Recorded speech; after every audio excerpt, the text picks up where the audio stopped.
The Great Kiwi Exodus: Why so many are leaving New Zealand. For years, the world looked at New Zealand as paradise on earth. Snow-topped mountains, crystal-clear lakes, friendly people, and a promise of balance, work, nature, and peace. But lately, that dream is cracking. The country that once symbolized calm and stability now faces a quiet crisis, not of politics or war, but of people quietly leaving.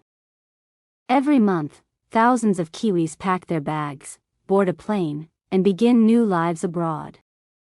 They're not running from danger. They're escaping pressure. Pressure of high prices, limited opportunity, and a feeling that the dream has become too expensive to live. So what's really happening in New Zealand? Why are so many citizens, skilled workers, nurses, teachers, engineers, leaving one of the most peaceful nations on earth? And what can the rest of the world learn from this slow but steady exodus? Let's find out.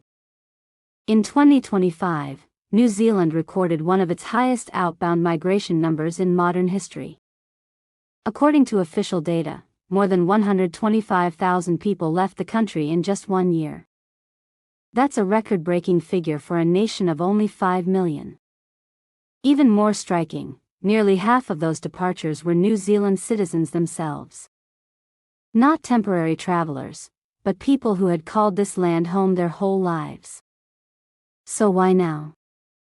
The simple answer is, life in paradise has become expensive. Very expensive. New Zealand's cost of living has risen dramatically since the pandemic. Groceries, rent, electricity, almost everything now costs far more than it did just a few years ago.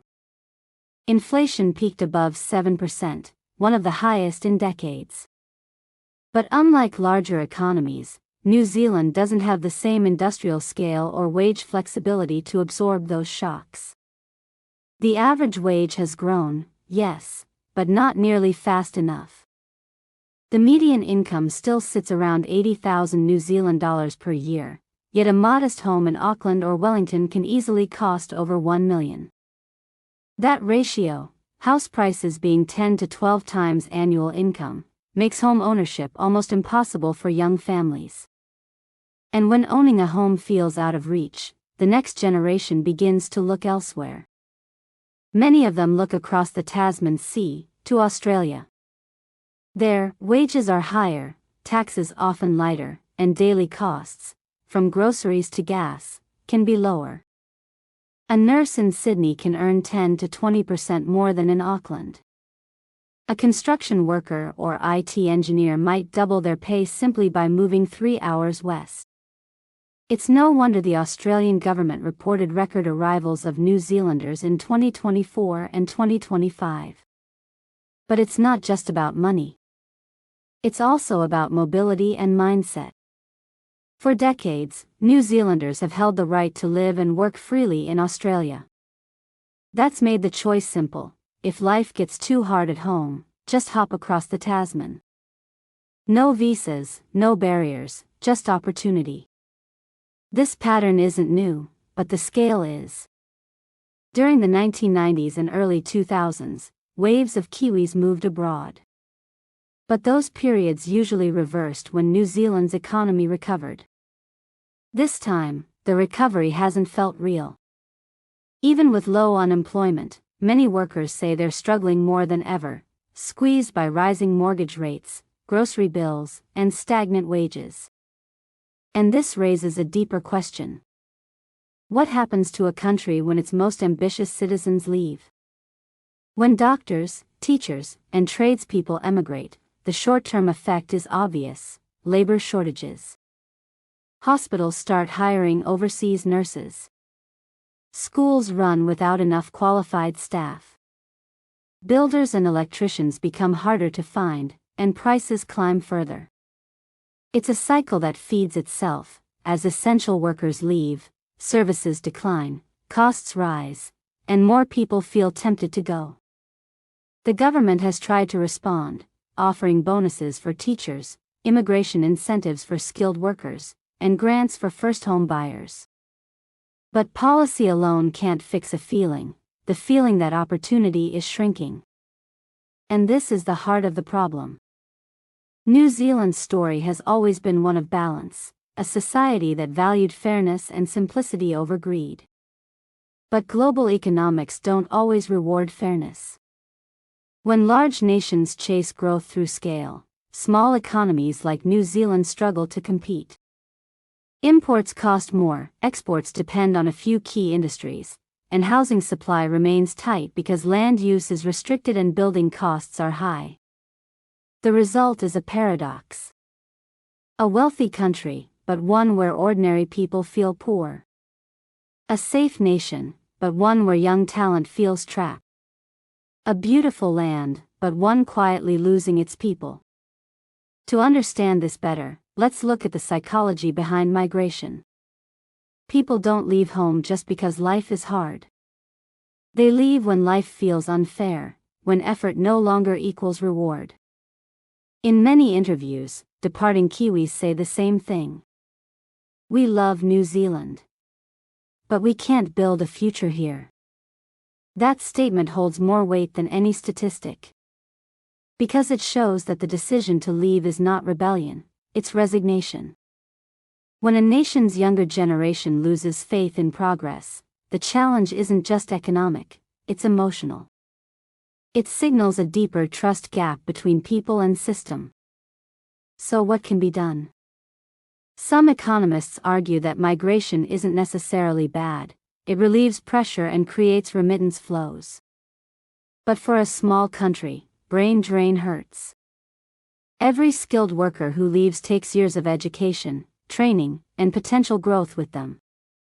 New Zealand's economy relies heavily on human capital, knowledge, service, creativity.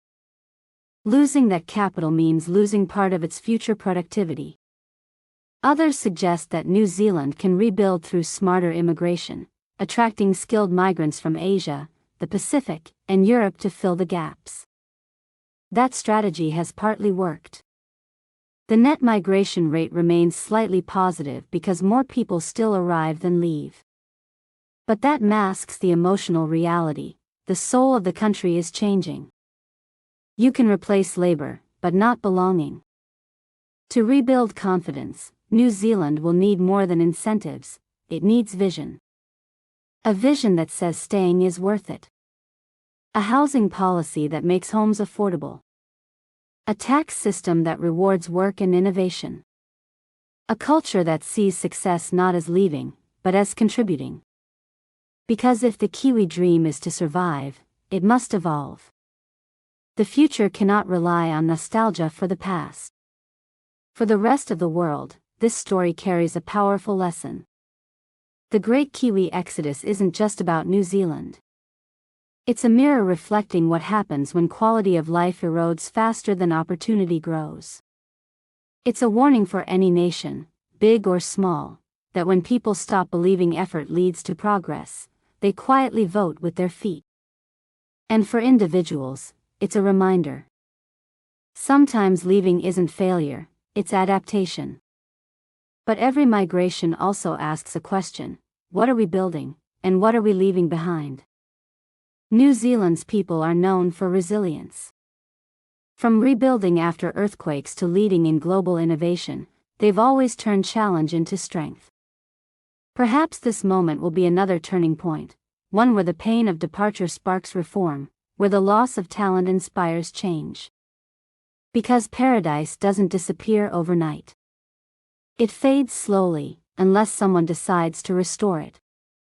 The Great Kiwi Exodus is not the end of the story.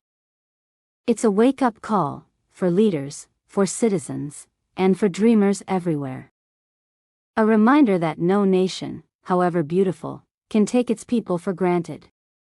And maybe, years from now, when the balance returns, when wages, homes, and hope align again, many of those who left will find their way back home. Until then, the planes keep flying. And the world keeps watching, as paradise learns the cost of living in it. If this video inspired you, don't forget to subscribe to Trillies.